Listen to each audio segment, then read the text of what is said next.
There's a new game coming out with something that might be a revolutionary new gameplay concept or a complete gimmick. Which one is it? Let's talk about it.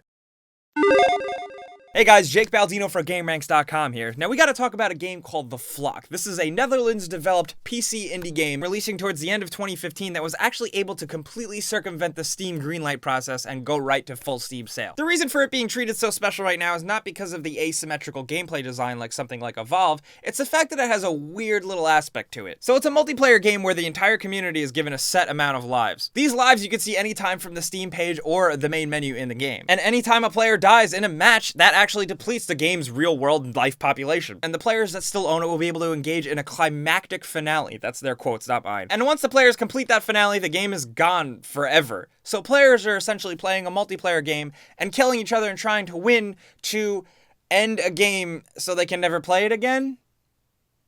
Cool? Okay, so all that aside, The Flock looks like a fairly interesting, if simple, little game. It kind of looks like hide and seek with flashlights in a weird alien post-apocalyptic dark and creepy world. And that's all fine and well and good, and even the fact that the game has like a lifespan and it counts down, but the fact that it's with a multiplayer game and the player base is actively working to end the game that they own, I think that's a little weird. I think that's not as like revolutionary gameplay mechanic as it could sound on paper, and more of just a weird thing and maybe possibly a way for the developers to just get money. It's just weird, and I'm really curious to see how players are going to react to this, because this is essentially a finite game. This is a game that players are going to buy with their own money that they know is going to end eventually. And that's one thing, the fact that it's ending, but it's not this epic storyline that you're seeing from beginning to end. It's a multiplayer game, and I really don't know how I feel about that. The game, of course, says it's going to have a climactic ending, but when you're just playing a multiplayer game about little aliens, what is the climactic ending really going to be? There's not going to be this big story crescendo, because it doesn't really seem like there is a story. It's this vague, simple premise. And a lot of people on Twitter and in comments are saying that maybe it's just a gimmick and a way to make a quick buck,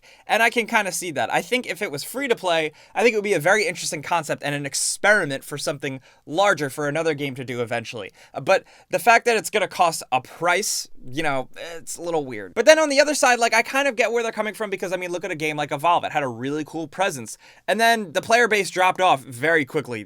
People lost interest in that game fairly quickly. Not saying that people don't still play it, you know, I still play it once in a while, it's fun, but it wasn't as a huge of an explosion as it was initially at the start. So maybe the game makers are just thinking here to provide an experience when it's impactful, when everybody's on board and it's cool, and then cut it and end it, and instead of letting it die and fizzle out on servers that are going to get shut down a couple of years later. And then on the flip side, and the other hand of that, it's also like they're kind of saying, like, give us money now, buy this thing now, because you have to buy it now, because it's going to be gone later, sucker. I don't know how I feel about this, so that's why I'm posing it to you guys. It's a very polarizing thing, and on the one hand, maybe it could be cool. When I first read the headlines for this, and it's a game where the player count depletes, that's very cool, but for an asymmetrical multiplayer style arena game, it's a little weird. So I do want to know what you guys think down in the comments. Do you think that this is just a gimmick and an easy way to sell a game and get people on board for something that just doesn't really make sense? Or do you think this is something potentially cooler that could affect single player and multiplayer game design down the road? And maybe even how games are sold on Steam. Maybe games might become a finite experience if this takes off.